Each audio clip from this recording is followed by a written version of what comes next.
Za wachezaji kuweza kuendelea kutunza hiyo rekodi yake. Moja kati ya kitu ambacho huwa automatically kina mchango mkubwa sana kisaikolojia. Lakini unaiona Simba wapi kimataifa?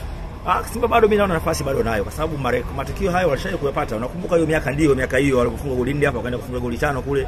Kwa ni moja kati ya kitu ambacho bado hata wenyewe wachezaji huwa wanakumbushwa kwamba walishaje kufungwa hapa wakaenda, ilikuwa ni Zambia.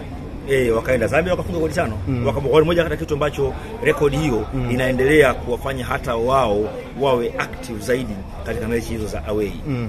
Young Africans zidi ya JS Kabylie kwa ufupi zaidi. Young Africans nao wana nafasi kubwa sana. Young Africans wana nafasi kubwa sana kwa sababu na tayari psychologically wamekuwa na advantage ile kwamba kwa katika kundi hilo na wabingwa tena na watu ambao wanaongoza kwa ubingwa Al Ahly ni moja kati ya kitu ambacho kimewafanya wawe na extra determination, kwa maana kujituma ni zaidi.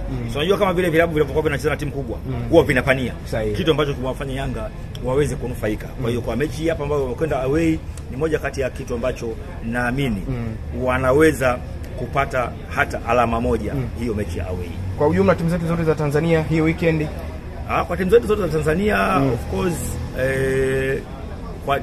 kwa timu zetu kwa hizi Yanga na Simba bado nafasi ndio tunawapa kutokana na commitment ambayo wanaweza kuwa nayo na msukumo ambao